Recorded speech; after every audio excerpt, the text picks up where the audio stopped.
मनुष्य, जैसे इसमें 14th मंत्र में बताया जा रहा था कि मनुष्य को चाहिए कि वो पूर्ण पुरुषोत्तम भगवान कृष्ण के तथा उनके दिव्य नाम गुण रूप लीलाओं के साथ ही साथ अस्थायी देवताओं मनुष्यों पशुओं की युक्त नश्वर भौतिक सृष्टि को भली भांति जान ले। जब तक जब मनुष्य ने जान लेता है तो इस वो मृत्यु में अन्यत्र दृश्य जगत को पार कर लेता है और भगवान के शाश्वत राज्य में आनंद तथा ज्ञान के साथ युक्त शाश्वत जीवन भोगता है ना। तो इसी में हमने आगे डिटेल में डिस्कशन किया कि अल्टीमेटली जो रूट कॉज ऑफ प्रॉब्लम जैसे हमारे जीवन में क्या है, जन्म मृत्यु जरा व्याधि, तो इस भौतिक जगत का स्वभाव कैसा है ना। जैसे भौतिक जगत के स्वभाव कैसा है, दुख आलय में शाश्वतम, जब तक इसको हम समझेंगे नहीं तब तक हम क्या करते हैं, एफर्ट मारते रहते हैं, है ना, अपने भौतिक जगत को, अपने भौतिक जीवन मटेरियल लाइफ को हैप्पी करने के लिए। बट क्या है कि ये उसको स्वभाव ही नहीं है ना, कुछ ना कुछ समस्याएं, कुछ ना कुछ प्रॉब्लम्स तो रहेगी ही रहेगी। लेकिन क्या है कि जब तक हम अपने भौतिक जीवन मतलब हम अपने मटेरियल लाइफ की सच्चाई से अवगत नहीं होते, मतलब हम इस बात को जब तक नहीं समझते हैं कि ये मटेरियल लाइफ ऐसा ही है, हम कितना भी प्रयास कर ले, कितना भी पानी से प्रोटीन निकाल ले, जैसे सिद्धांत चेतन गुरु जी हमेशा इस बात को बताते हैं कि कई बार क्या होता है कि हम मतलब जैसे ना कि हम अगर ऐसा सोचे कि नहीं, बाकी लोग तो नहीं निकाल पाए बट हमने एक ऐसा मशीन डेवलप करा है जो पानी से भी प्रोटीन निकाल देगा, तो आप कितना भी मशीन डेवलप कर लीजिए, पानी में है ही नहीं प्रोटीन, तो प्रोटीन निकलेगा कहाँ से। तो ये एग्जाम्पल प्रभु जी हमेशा देते हैं। तो वैसा ही तो क्या है कि जब तक इस भौतिक जगत को समझेंगे नहीं तब तक हम अपने आध्यात्मिक जीवन के लिए सीरियस नहीं होंगे। जैसे हमने श्रीपति सरस्वती ठाकुर कृपा जी को कोट डिस्कस करा था कि जब तक हम मटेरियल लाइफ के लिए होपफुल रहेंगे तब तक आध्यात्मिक जीवन होपलेस रहेगा हमारा, है ना। क्यों होपलेस रहेगा? क्योंकि वही है कि हम सोचेंगे ठीक है आध्यात्मिक जीवन को बेटर करें, और फिर कई बार हमें लगेगा नहीं नहीं अभी इसको थोड़ा कॉम्प्रोमाइज कर लेते हैं और पहले अपने भौतिक जीवन को बेटर कर लेते हैं, फिर उसके बाद आध्यात्मिक जीवन को बेटर करेंगे।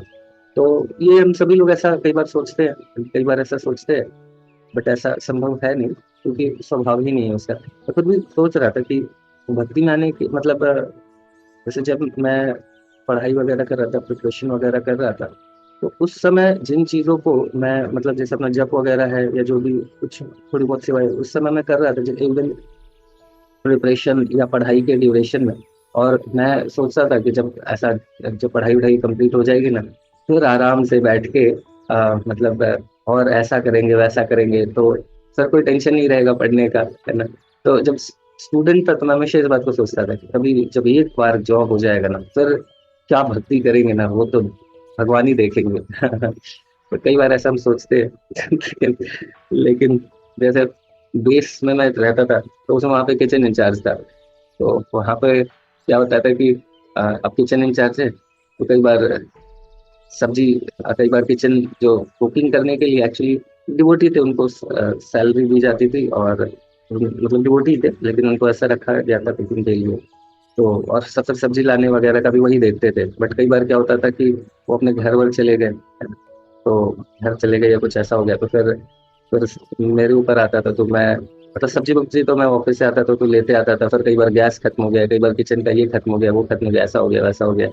तो अब उनको क्या रहता था कि हमें सब वो कुकिंग करते थे बट सारी चीजें हमें उनको अवेल करके देनी होती थी, सब्जी से लेके, और कभी कभी तो सब्जी खा ले आते थे बट मोस्टली ऐसा रहता था कि सब्जी से लेके, और इवन वहाँ सिलेंडर वाला ये था तो गैस का नंबर लगाना, ये करना वो करना, यही सोचता था क्योंकि ये देश में रह रहे हैं ना, ऐसा यहाँ पे ये सारी चीजें हैं, है ना। फिर उसके बाद एक बार गृहस्थ आश्रम में चले जाएंगे तो सब संभालेगी पत्नी। किचन का टेंशन ही नहीं रहेगा, बहुत झमेला है किचन का, है ना। फिर आराम से क्या करेंगे, फिर आराम से भक्ति करेंगे। तो तो ऐसा क्या होता है कि हम लोग ऐसा सोचते हैं। तो मैंने जो हमारे कुछ ऐसे ही हमारा डिस्कशन हो रहा था, तो जो वहाँ पे जो फुल टाइम डिवोटी थे, ब्रह्मचारी थे, सीनियर ब्रह्मचारी, उनसे मैं डिस्कस कर रहा था ऐसे ही एक बार। प्रभु जी कह रहे कि हाँ हाँ प्रभु जी हम लोग आएंगे उसके बाद आपसे मिलने। आप करिए, शादी के बाद आएंगे आपसे मिलने, फिर आप बताइएगा कितना किचन आप संभाल रहे, कितना। तो वही कि गैस का नंबर अब नहीं लगाना हो रहा है, लेकिन और भी कई सारी चीजें ऐड तो हो ही जाती है। तो हम जब ऐसा सोचते हैं कि अच्छा ये नहीं होएगा तो ये हो जाएगा, तो वो कभी नहीं होने वाला है। हम ये सोचेंगे ना कि अभी अपने साधना को, अभी कुछ दिन पहले कि जैसे मैं प्रभु जी को शेयर कर रहा था कोई एक ऐसा चीज, सिद्धांत चैतन्य प्रभु जी को, ये चीज ना प्रभु जी एक बार ये हो जाएगा तो फिर ऐसा करेंगे। प्रभु जी फिर ऐसे लगे, प्रभु जी यही बोले कि वो जब वो ये होगा ना तो फिर कुछ और चीजें आएंगी, फिर वैसा ही चलता रहेगा। तो आपने जो भी आपकी साधना है या मतलब अपना स्वास्थ्य है, इस सबसे अभी कॉम्प्रोमाइज करके मत करिए। ये चीजें हमेशा ही रहेंगी, एक दूसरा तीसरा ऐसा चलता रहेगा। तो ये बात तो है, अभी तक का तो मेरा ऐसा अनुभव है कि जिन चीजों को मैंने पोस्टपोन्ड करा था कि इसको बाद में करेंगे आराम से, जब आध्यात्मिक थोड़ा सा स्टेबल हो जाएंगे, है ना, मटेरियली, फिर करेंगे, तो वो चीज अभी तक ढंग से नहीं होती है। लेकिन जिन चीजों के लिए उसी समय से सीरियसनेस के साथ करा था, वो अभी भी ठीक से चल रही है। ये मेरा खुद का भी अनुभव, ऐसे सीनियर डिवोटीज ने भी यही बताया था, और अभी अपना अनुभव भी यही है कि ऐसा ही, वास्तव में ऐसा ही है। तो हम ये जो पोस्टपोन्ड करने वाली जो टेंडेंसी है कि कभी इसके बात करेंगे उसके बात करेंगे, ये इससे बचना चाहिए। इसीलिए बताया जा रहा है कि भौतिक जगत को भी जानना बहुत आवश्यक है, ये ऐसा ही है। तो इससे हम प्रोटीन नहीं निकलेगा, नहीं निकाले। और अभी से अपने आध्यात्मिक जीवन को हम मतलब पोस्टपोन नहीं करें कि इसके बाद करेंगे उसके बाद करेंगे, ऐसा करेंगे, है ना, स्टेबल होंगे तब करेंगे। वो स्टेबल कभी नहीं होंगे, है ना, स्टेबल तभी होंगे जब हमारे फोटो के ऊपर माला चढ़ जाएगी, फिर वो स्टेबल होकर दीवार पे टंगे रहेंगे, है ना। और फिर वहां पे कोई नहीं मिलेगा, उसमें भी छिपकली हिलाती रहेगी, है ना, पीछे पीछे से गुजर गुजर के, स्टेबल तो रह ही नहीं सकते बहुत ही देर में। इसलिए अभी से ही वो अपना जो भी चीजें कर रहे हैं उसको उतने ही सीरियसनेस के साथ करे तो अच्छा है। ऐसा होता है ना, आप लोगों के साथ होता है, मेरे साथ होता था ऐसा। ये हो जाएगा तो फिर बहुत अच्छे से करेंगे, बस ये थोड़ा सा टाइम निकल जाए।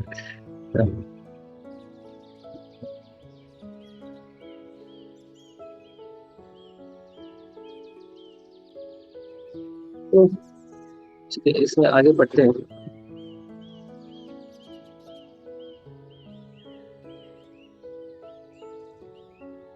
यहाँ से भौतिक ग्रहों में ब्रह्मा से लेकर चिट्ठी तक।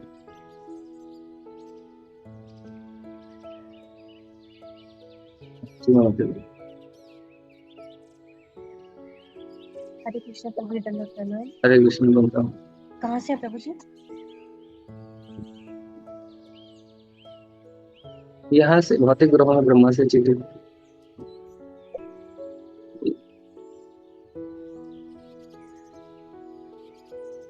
हाँ, भौतिक ग्रहों भौतिक में। ग्रहों, हाँ जी हाँ जी प्रभु। भौतिक ग्रहों में ब्रह्मा से लेकर चींटी तक सारे प्राणी भौतिक प्राकृतिक पर प्रभुत्व जमाने का प्रयास करते हैं, और यही भवयोग है। जब तक यह भव रोग रहता है, तब तक प्रत्येक जीव को देह परिवर्तन की प्रक्रिया से गुजरना पड़ता है, चाहे वह मनुष्य का रूप प्राप्त करे या देवता अथवा पशु का।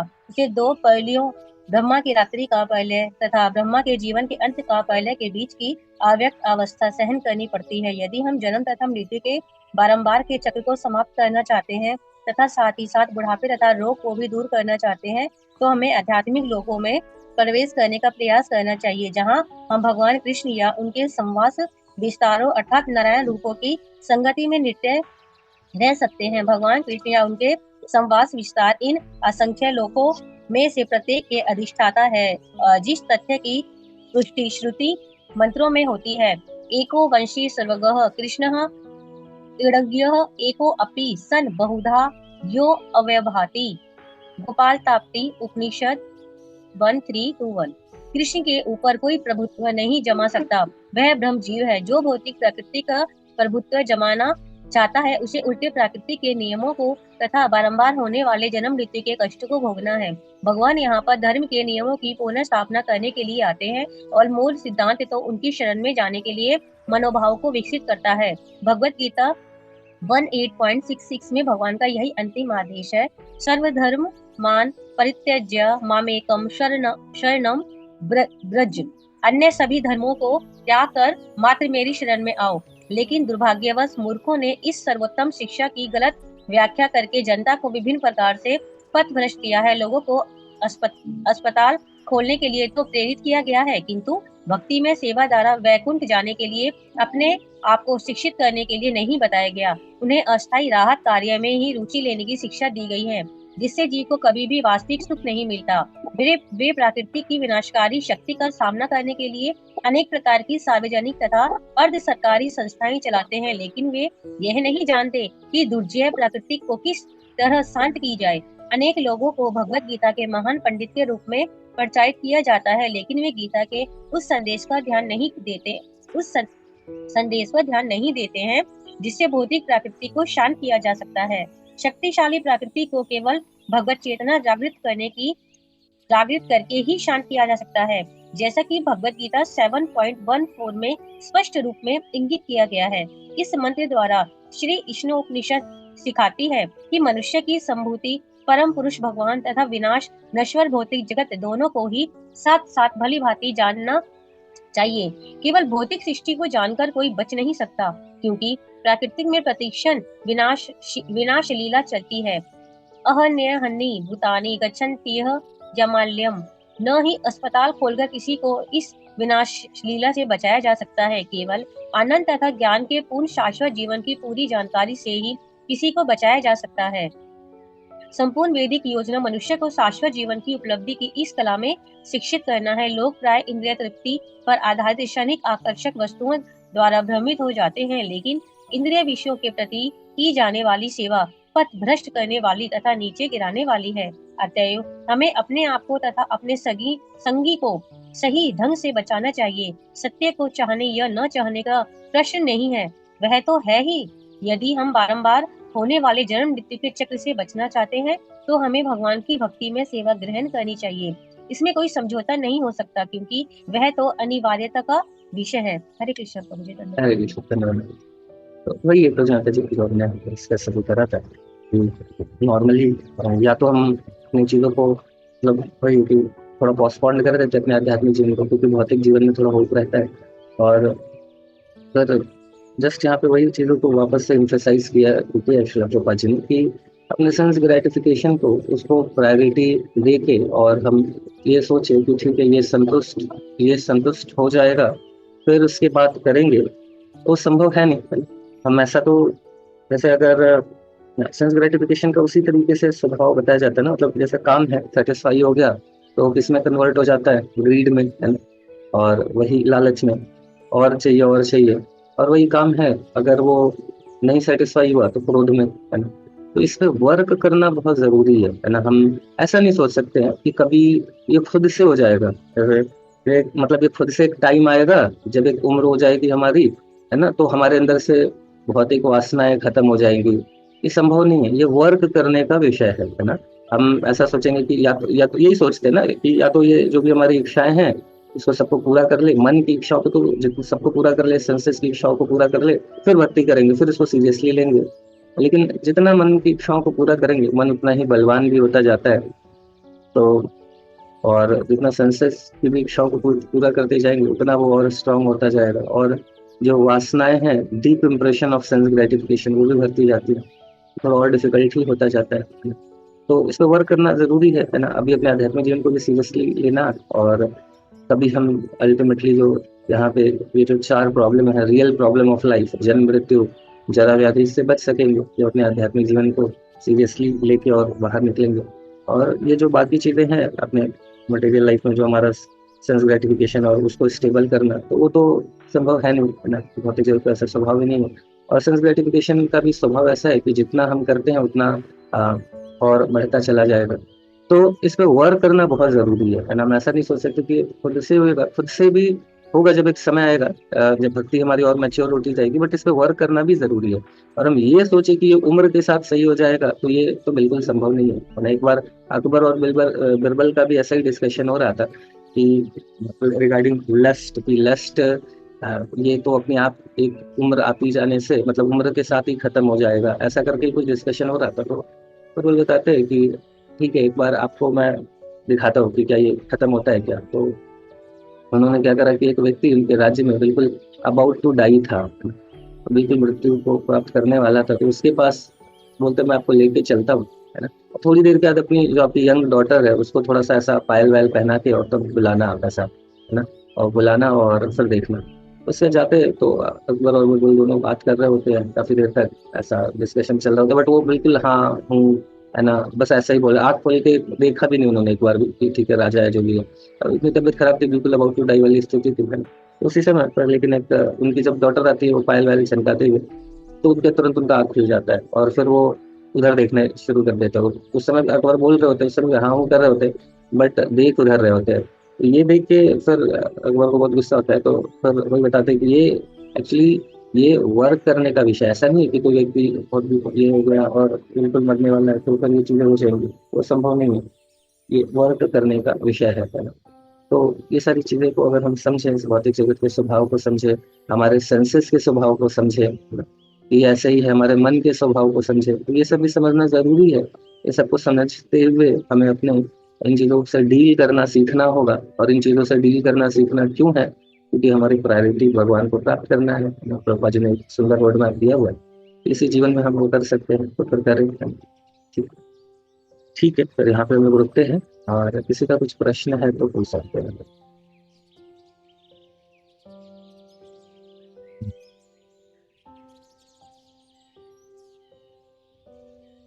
हाँ। हरे कृष्णा प्रभु जी, दंडवत प्रणाम। हाँ, हरे कृष्णा डॉक्टर। प्रभु जी, ये जो आप अभी बता रहे थे, मतलब भौतिक लाइफ में जो कंटेंटमेंट वो मिलता नहीं है। कल एक न्यूज़ देखा जहाँ पर विराट कोहली जो अभी टॉप मोस्ट क्रिकेटर है, वो किसी मतलब साधु के पास गए, मतलब जो कृष्ण भक्ति कृष्ण उसमें है, तो उनके पास 3 घंटा उन्होंने बिताया ये पूछने के लिए कि सब तो है बट कुछ खालीपन है, उसको कैसे भरे।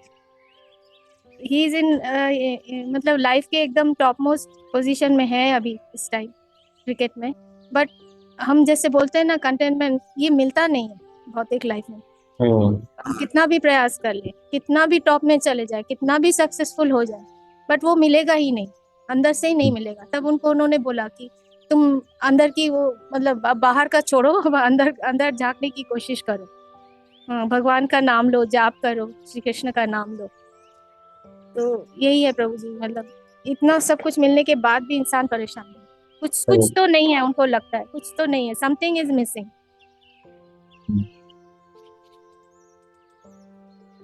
थैंक यू माता जी, थैंक यू। अच्छा अच्छा पॉइंट आपने शेयर किया, धन्यवाद माता जी।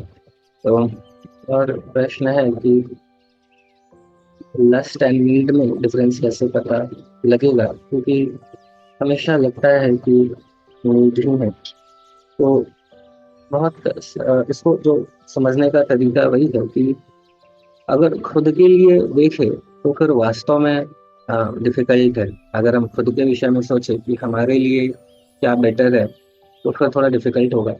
लेकिन अगर हम इस तरीके से देखें कि मेरे आध्यात्मिक जीवन के लिए, है ना, और इस तरीके से अगर देखा जाए कि मेरे आध्यात्मिक जीवन के लिए बेटर है या बेटर नहीं है, तो इजी है थोड़ा इसको समझना नीड को।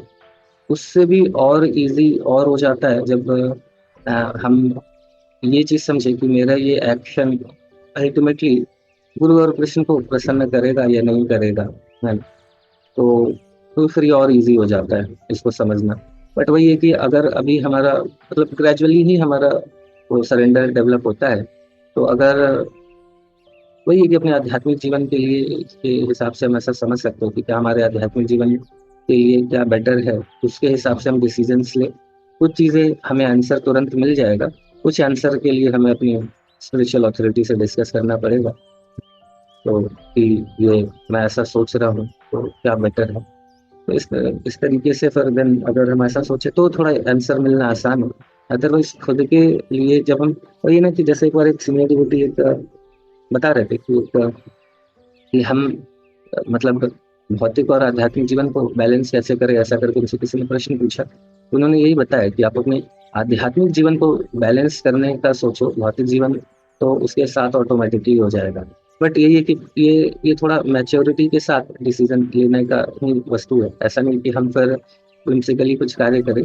तो बेटर यही है कि हम अपने जो भी फैसिलिटेटर्स वगैरह हैं उनसे थोड़ा डिस्कस कर लें, और डिस्कस करके देन फिर हम डिसीजन ले सकते हैं। कि कई बार क्या होता है कि हम अपने आध्यात्मिक जीवन के लिए बोल के फिर कई बार अपने रिस्पॉन्सिबिलिटी से भी भाग रहे होते हैं, तो फिर वो भी ठीक नहीं है। तो इसीलिए फिर बेटर है कि हम ऐसा डिस्कस कर लें, है ना। क्योंकि अगर भगवान कैसे प्रसन्न होंगे तो वो, जब गुरु प्रसन्न होंगे, गुरु कैसे प्रसन्न होंगे, तो उसके लिए अब वही है कि हमारा माइंड तो कई बार घुमा देता है। तो जो भी हमारी स्पिरिचुअल अथॉरिटी है उनसे हम डिस्कस कर सकते हैं कि ऐसा ऐसा लग रहा है, इस तरीके से मैं सोच रहा हूँ, तो क्या बेटर रहेगा, आसान। तो फिर कंपैरेटिवली डिसीजन लेना भी ईज़ी हो जाएगा। और फिर कई बार इसमें ये भी है कि कई बार क्या हो जाता है कि हम अपने मतलब क्या है ना कि जैसे हम पूछते हैं तो हमारे जो भी फैसिलिटेटर काउंसलर उनको हमारी स्थिति पता रहती है, क्योंकि कई बार वो कुछ हम लोगों को सजेस्ट करते हैं और अलग-अलग चीज़ें सजेस्ट करते हैं। जैसा-जैसा हमारा रिस्पॉन्स होता है अ, उससे एक ग्रेजुएट जैसे गुरुकुल में यही होता था। गुरुकुल में क्या होता था कि बहुत सारे बच्चे होते थे, उनको सबको अलग-अलग सेवाओं में अलग-अलग चीज़ें बोली जाती थी और उसके हिसाब से धीरे-धीरे उनका स्वभाव, उनका स्थिति, उनका सीखने का स्तर, ये सारा जो है वो वहाँ पे जो गुरु रहते थे वो आइडेंटिफ़ाई करते रहते थे कि अच्छा अभी इसकी क्या स्थिति है। आगे चल के तो डेफ़िनेटली बेहतर होगी, बट अभी क्या स्थिति है उसके हिसाब से इसको मेडिसिन दिया जाए, है ना? तो उसके हिसाब से उसको एंगेज किया जाए, ये किया जाए, उसके हिसाब से उसको बोला जाए। उसी तरीके से कई बार क्या होता है कि हम हमारे लिए थोड़ा और डिफ़िकल्ट होता है कि मतलब हम कई बार ये भी हो सकता है कि अपने आध्यात्मिक जीवन को सीरियसली सोच के हम कुछ ऐसे डिसीज़न ले लें, है ना? जो ठीक भी है। जैसे मैंने एक बार डिसीज़न लिया कि जब तक मेरा 16 माला नहीं होगा, मैं ब्रेकफ़ास्ट, लंच कुछ भी नहीं करूँगा, है ना? तो कई दिन ऐसा हो जाता था कि फिर स्किप हो जाता था, क्योंकि वो सेशन वग़ैरह भी रहता था, तो कुछ माला कई बार बच जाते थे। तो फिर वो ऐसा होने लगा कि ब्रेकफ़ास्ट स्किप होने लगा, ब्रेकफ़ास्ट होता ही नहीं था, ऐसा होने लगा। फिर गुरुजी ने बोला कि देखो, ये आपसे नहीं हो पाएगा, क्योंकि आप थोड़ा पहले मतलब आपको अगर ये करना है तो आपको बिल्कुल एकदम 3-3 बजे तक जगना होगा, वो करना है आपको 9 साढ़े 9 तक सोना होगा, जो कि आप कर नहीं पाओगे। तो इसीलिए अभी नहीं हो सकता है, तो आप ये वाला छोड़ दो, कुछ रखो। तो ऐसा करके उन्होंने बताया, तो अभी मेरे आध्यात्मिक जीवन के लिए तो बेटर है, मैंने ऐसा डिसीज़न ले लिया। एक क्लास मैंने अटेंड करा, है ना? एक ऐसे रिज़र्वेशन ऐसा चल रहा था इस्कॉन नोएडा में, तो मैंने करा। उसके बाद मैं प्रभु जी को डिसीज़न लेके फिर बताया। प्रभु जी उस समय तो कुछ नहीं बोले, आज मैं जब हरि बोलूँगा तब बोला मैंने उनसे, तब फिर उन्होंने बताया कि ऐसा करो। तो ख़ैर मतलब वही है कि हमें हमारी स्थिति कई बार पता नहीं होती है, क्योंकि हर किसी की अलग-अलग कंडीशनिंग, अलग-अलग स्थिति है। तो आध्यात्मिक जीवन में बेस्ट भी क्या है, वो भी हमारे लिए क्या है ना, हम जिस स्तर पे हैं, उससे क्या चीज़ें उठा सकती है, कैसे उठ सकते हैं। क्योंकि कोई चीज़ किसी में हो सकता है कि कोई किसी चीज़ को लेके ऑलरेडी बहुत अच्छे स्तर पे हो, तो उसको कुछ स्ट्रॉन्ग डिसीज़न भी उसके लिए लिया जा सकता है। और किसी चीज़ में जब उसको देखा जा रहा है कि नहीं, इस मामले में इसका थोड़ा आ सकती है। जैसे सब चीज़ ठीक है, बट कई होती है इसका क्या है कि उनको मतलब ठीक है, मीठे से प्रसाद से आ सकती है ना? तो उनको उसमें ज़्यादा तपस्या नहीं कराया जा सकता है। कई लोगों को उससे सब में कराया जा सकता है, लेकिन उनको थोड़ा फिज़िकल वर्क अगर ज़्यादा देने पे उनका हरि बोल होना शुरू हो जाता है कि नहीं, ये तो नौकर वाला बिहेवियर है, हमारे साथ हो रहा है, शोषण हो रहा है हमारा। तो फिर उनको उस स्थिति में थोड़ा-सा वही है कि उनको फिज़िकल वर्क थोड़ा कम ही दिया जाए तो अच्छा है। तो जिसकी जैसे स्थिति है ना? तो ग्रेजुअली डेफ़िनेटली धीरे-धीरे एलिवेट हो जाएँगे तो फिर सब सही है। लेकिन इसीलिए हमारा थोड़ा-सा ये सारी चीज़ें इम्पोर्टेंट है ना, तो आसान हो जाएगा। ठीक है। ठीक है, फिर यहाँ पे रुकते हैं, समय काफ़ी हो गया। आई होप कि क्लियर हो गया आंसर। ठीक है। और शैली माता जी का जो है वो हम लोग कल डिस्कस करेंगे। हरे कृष्ण। हरिनाम प्रभु की जय, शिव शिव की जय, अनंत गुण वैष्णव देव की जय। दैव ज्ञानंद अंश प्रकाश प्रकाश चक्रपितन वैष्णव। Hare Krishna, Hare Krishna, Krishna Krishna, Hare Hare, Hare Rama,